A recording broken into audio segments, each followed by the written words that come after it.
Our next speaker is Jared Schmitz, and he is a preservation designer at A&E Design in Missoula and engages in local preservation activities as a member of Preserve Historic Missoula. He also works as a faculty research assistant at the University of Maryland, where he received MAs in architecture and historic preservation. He researches the intersection of architecture and heritage, as well as Rudy Autio architectural artworks in collaboration with Jim McDonald. He will be discussing today the public artworks of Montana's most famous ceramic artist and sculptor in his talk, Rudy Autio, A Legacy Beyond the Studio. All right, take it away. Thank you. All right, so before I get started, I just wanted to give a special thanks to Jim McDonald, who a lot of you probably know for his help in gathering a lot of the photos that you'll see here today. And of course, the History Conference for allowing me to give this presentation. It's my first time here, so it's pretty cool to be presenting. So Rudy Autio is really recognized as this leading figure of ceramics in the United States and is one of Montana's most widely known artists in general. He's been likened to the Matisse of clay with his well-known ceramic vessels that we see here. And these vessels often feature colorful figures of horses or women. He's also known for helping kick off the Archie Bray Foundation for the Ceramic Arts, as well as starting the ceramics department at the University of Montana. And although he's widely recognized for these vessels, which have received all kinds of awards and are housed in museums around the world, Autio also did a number of public artworks, kind of architectural artworks that were integrated into the architecture, landscape, and urbanism of Montana. And that's what the focus of this presentation is. So to kind of gain an understanding of kind of where he got interested in some of this, we'll take a brief look at his upbringing. So Arnold Rudolph, Rudy Autio, was born just before the Depression in 1926, and he grew up in the multicultural hub of Butte, in a little area that was known as Finntown. His parents were both immigrants from Finland. He compared his upbringing to living in Brooklyn with all the diversity, density, just kind of general hustle bustle going on. And this really gave him unique access, to things like the performing arts, art exhibitions, these types of things. And because of this and encouragement from his parents, he excelled at art from a pretty early age. And it was also during this time that he was able to attend some programs put on by the Works Progress Administration, the Federal Art Project. And so this project was, to kind of generate employment and relief during the Depression or after the Depression. And there was sort of these commissions of public artworks around the country and then these educational programs. So he was exposed to post office murals and other types of public artworks by local artists like Hank Malloy and Elizabeth Walkery that we see here. And it's kind of at this time that he developed some of those foundational drawing and painting skills that really carried him through his career. So after spending a time in the Navy during World War II, he enrolled in Montana State's architecture program through the GI Bill. And for him, architecture was kind of this balance of practicality and his fascination with the arts. He ended up studying under Hugo Eck and would later make friends with a lot of kind of budding early architects of Montana at this time. And the program ended up being a little more engineering oriented than he was interested, but he did pick up a lot of interesting techniques that allowed him to kind of scale his works and brought a lot of that into his art. So soon after, he kind of made the move over to the art department for the ladies, as he said. This is where he met his wife, Layla, who he would start a family with soon after. And it's kind of this time in the art department that really allowed him to start experimenting, with everything from printmaking to painting and of course ceramics. So during his time there, he was able to study under Frances Senska, who was known as the grandmother of ceramics in Montana, and also kind of established this lifelong friendship with Pete Bokos, another well-known Montana sculptor. So shortly after finishing at MSU, he went right on to school for sculpture, this time over at Washington State in Pullman. And here he picked up some more new mediums, including casting, metalwork, and carving. And he also met Harold Ballas, who's pictured here, and who also had an interest in some of these sort of public murals. So after finishing his education, he went on to work at the Archie Bray Foundation in Brickyard right here in Helena. And this is where he had spent a summer during grad school. And he and Pete were the first resident artists here and kind of helped get everything kicked off. And they actually worked the brickyard, kind of as laborers to pay their way in the pottery studio. So early on, Bray began offering Autio's artistic skills to some of the contractors and architects that would come through to buy brick. So he made, these plaques and chimney pots, other types of architectural features out of brick, and this kind of became another medium in his skill set. At this time, he also picked up some traditional terracotta techniques. As well, during this time, he was also exposed to a lot of, artists from around the US. So here we have Victor Streckengast, who was another artist that was interested in some of these kind of public architectural works. So it's kind of at this time that he kicked off his career. It's the height of abstract expressionism. He's, kind of surrounded by all these folks that are doing these great public works. So his first commission came in from one of Archie Bray's friends, Gus Link, and he was tasked with creating this large medallion for the liberal arts building over at the University of Montana. And the design ended up being chosen by President Carl McFarland. So he used traditional terracotta techniques here, low plaster relief that was carved in sections, and then cast in clay. And this piece actually started at about 9.5 feet in diameter, and through the firing process shrunk down to 8 feet. So this really kind of demonstrates his understanding of, how to work with clay and kind of his early mastery of the medium. His next major architectural commission was Sermon on the Mount, and this was integrated into the north facade of the First United Methodist Church over in Great Falls. And he was hired to create this 30-foot long mural by two of his friends from architecture school, Hoyland and Lund. So he developed this sort of unique carved brick method. He removed some of the cutting wires from the brick cutting machine over at the Bray, and that resulted in these 8 by 9 inch blocks. And then he carved them before firing rather than after, as is traditionally done. So he included himself, Vocus, and some other of his friends in the mural, and chose to show Christ from behind rather than from the front, sort of highlighting the crowd. His next architectural project was the entry wall at Page & Werner's C.M. Russell Gallery. This decorative tile wall featured one of his early uses of wax-resistant sized line, which was kind of an important piece in some of his later vessels. And this 8-tile module is based on some prehistoric Native American petroglyphs and kind of draws folks in through the entry here. Autio left the Bray in '54 and served as curator of the Montana Historical Society Museum for a short while, and did this beeswax diorama of the Lewis and Clark expedition, which has a whopping 32 figures. And interestingly, these figures kind of recede, they sort of shrink as they recede into the background as kind of a trick of perspective to make the scene work. And it's currently at the Dillon Historical Society. His next piece, The Last Supper, was built kind of as this primary feature of the entry of Anaconda's Hope Lutheran Church. And he was hired by his former professor of architecture, Hugo Eck, to create this mural. And after his success in Great Falls, he decided to use carved brick again, because it really worked quite well and people were really happy with the results. He also did kind of a smaller work, 14 Stations of the Cross for Bordelot and Panel's St. Gabriel's Catholic Church up in Chinook. So these are actually stoneware reliefs, so kind of another slightly different medium. And these kind of fit into the structural bays of the church and tell the story of the crucifixion and kind of culminate in the piece above the altar there.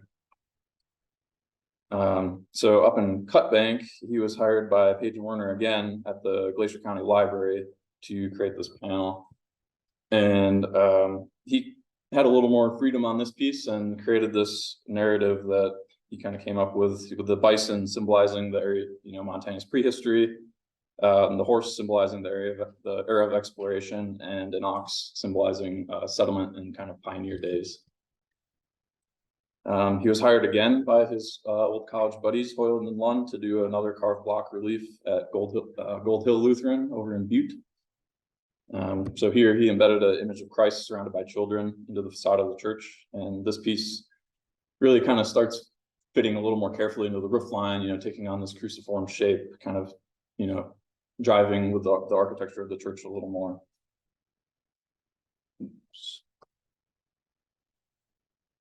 So he left Montana in 57, kind of following his buddy Pete to try to make it on his own in California. And he failed this, pretty quickly and returned to Montana to pursue teaching. So President Carl McFarland, who fondly remembered him from his medallion over on the Liberal Arts Building, ended up hiring him to start the ceramics department and also create more ceramics for the university. And he remained there for about 28 years. He was given kind of this small, cramped studio space, but this was his first time that he kind of had a steady salary, and this really allowed him to kind of, branch out and kind of explore different things. And he continued architectural ceramics during this time and actually used them to help teach students, how he'd made his living over the past 10 years. So one of the pieces that he did is right down the way here in Helena, the 70-foot long mural of the early days on Last Chance Gulch at the Union Bank and Trust Company bank building. And this is sort of a Cubist inspired mural that captures some of the rougher aspects of the early mining culture in Montana. So there's kind of laborers at work, prostitutes, claim jumpers, gambling, these sorts of things. And this is kind of a strong contrast to what you usually find in a bank, more classical sort of ornamentation. And he was actually called out for being a communist for this piece. He moved away from the carved brick here. That's probably going to skip ahead like 5 slides, but he used glazed tile again, like he did for the medallion. And this piece was colored with slip before it was fired and was built on jigs that allowed for transport to the bank. Interestingly, as this mural was being installed, he was struck up a conversation with one of the workers that did the terrazzo floor and found out that the worker doing the floor had made more than he did on this entire 70-foot mural. Yeah, so he also built this piece on jigs that kind of allowed transport to the bank. He was hired a third time by Page and Werner to create this piece for the front of the new library at MSU. He came up with this concept of 3 relief panels that symbolized the 3 branches of learning. So he had a little more freedom here and kind of embraced some of the abstract expressionism that was going on at the time, and chose to show the sciences, social sciences, and humanities. His next major commission was for Fox Barrow's St. Anthony's Catholic Church in Missoula. And this tile relief of St. Anthony and Child is kind of prominently featured as the centerpiece of the church, and sits in this niche kind of reminiscent of the adjacent barrel vaults. And one of the few drawings that I was able to dig up really kind of shows this as this integral part of the design process and kind of the centerpiece of the church. In 1963, he received a Tiffany grant from the university and was able to travel to Italy. Of course, he went to all the museums and saw the art there, but I think more importantly, he saw some of the art that was just, integrated with the urbanism there. And it seems that he really wanted to bring a piece of that back to Montana with him. He also did a number of kind of smaller freestanding sculptures, including this one for the music building at the University of Montana. And this is kind of this almost architectural concrete sculpture that was bolted together with these ceramic tile inlays. Unfortunately, it's weathered pretty poorly over the years, but recently his daughter Lisa has kind of undertaken the effort to get it rebuilt, this time out of metal, with the help of some folks at the university. And it will actually be featured at the new Montana Museum of Art and Culture. So a little plug for A&E there. Another one of his projects was the Bronze Grizz, probably one of his most well-known public sculptures. So it was kind of this late night, maybe some beverages is involved with Vice President Bob Pantzer at the university. And he's just sort of agreed to build this grizzly bear. And he found out that he didn't actually know what a grizzly bear looked like. So he went down to the zoo in Kansas City and, scoped him out a little bit, and still had a pretty hard time with it over the next year. He spent a whole year building these little models in his studio and finally just kind of arrived on one that the faculty were happy with. And it was sent off to a foundry down in San Francisco to be cast in bronze. Another medium that he was able to experiment with was the slab glass. So this is Malmstrom Air Force Base Chapel. And he kind of brought the vestibule and stair to life, kind of with this abstraction of clouds and the feeling of flight. And he actually still had his pilot's license at the time, you know, kind of from his time in the Navy. He was still interested in flying, and I think he did a pretty good job of kind of capturing this. And this piece was done by a glassworks over in Minnesota. So this time he got another grant from the National Endowment for the Arts, which allowed him to kind of travel to the homeland in Finland. And he still remembered Finnish quite well from his childhood and was able to kind of slide right into the art scene there. Some of the connections that he made on this trip and subsequent trips led to this traditional Finnish Ria wall hanging that was done for the University of Montana's Performing Arts Building. So he kind of came back to Finland with this design and worked with some of his friends at the Helsinki Weavers Studio to create this full tapestry. It was Anneli Hartikainen that led the effort, and it actually took 14 months to weave this. And you know, after the success there, he actually returned to Finland again a few years later to do this one for the Reader's Digest magazine in Helsinki.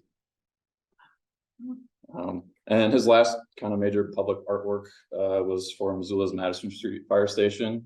He won a competition for this design that kind of depicts some firefighting history, and really is kind of one of his most colorful pieces, I think, or public artworks at least. So at this time, he had been retired from the university for about 10 years and was pretty intensely focused on creating his famous vessels. So he continued exploring art for the next decade after that, and you know, again through his vessels. And unfortunately, he lost his battle with leukemia in 2007. But I think he really kind of left behind this legacy, you know, of these great ceramics and also kind of these great pieces in Montana's public spaces. And you know, it's kind of funny, as I was going around taking these photos and stuff, you know, there were a lot of folks that stopped me and they were wondering, you know, who did this? You know, what is it? And you know, it's kind of interesting to see how these pieces sometimes fade into the background. You know, even some of the churches that I went to, they didn't know anything about Autio, but they said that, you know, his pieces were kind of their congregation's, you know, prized possessions. So I just wanted to roll through a couple takeaways here to close this out. So firstly, Autio considered himself kind of an artist in clay rather than a sculptor or ceramicist, but I think he was much more than that. You know, he did everything from rugs to metalwork to painting, and you know, at all different scales. So I think he really kind of had a mastery of both representational and abstract art. Also, just kind of a comparison of this public art and its connection with the architecture that it's often integrated. You know, I think in part due to it being mostly ceramic, it has a lot of interesting parallels with architecture. You know, he thought about collaboration, economy, even structural integrity in some of these pieces. You know, a lot of his public works were done in collaboration. You know, they were installed by masons. They were sent off to a glassworks to be made. You know, the Grizz was cast in San Francisco. You know, there's a lot of collaboration that went into these pieces. And of course, as a young starving artist, coming up with enough clay to make this giant mural, you know, he went out to the airport and, you know, dug up clay by hand himself and used straw to hold everything together. So there's kind of a lot of extra thought that goes into some of this type of art. And then finally, just more broadly, you know, public art, I think, has some distinct differences from his other art and just kind of art for the sake of art. You know, it seems that he saw constraints less in sort of fitting in with the architecture, or, you know, trying to work with the architects to make things work, but more with the institutions either limiting his message or kind of prescribing their own. So, you know, my takeaway here is just kind of public art is not necessarily always the place for the artist to kind of, you know, bring their own message forth, but it still provides this great opportunity to create a lasting public work of art, you know, that's can be appreciated for years to come. So thanks. And if anyone has any interest in Autio, he has a great autobiography that's a nice short read with lots of pictures. So thank you.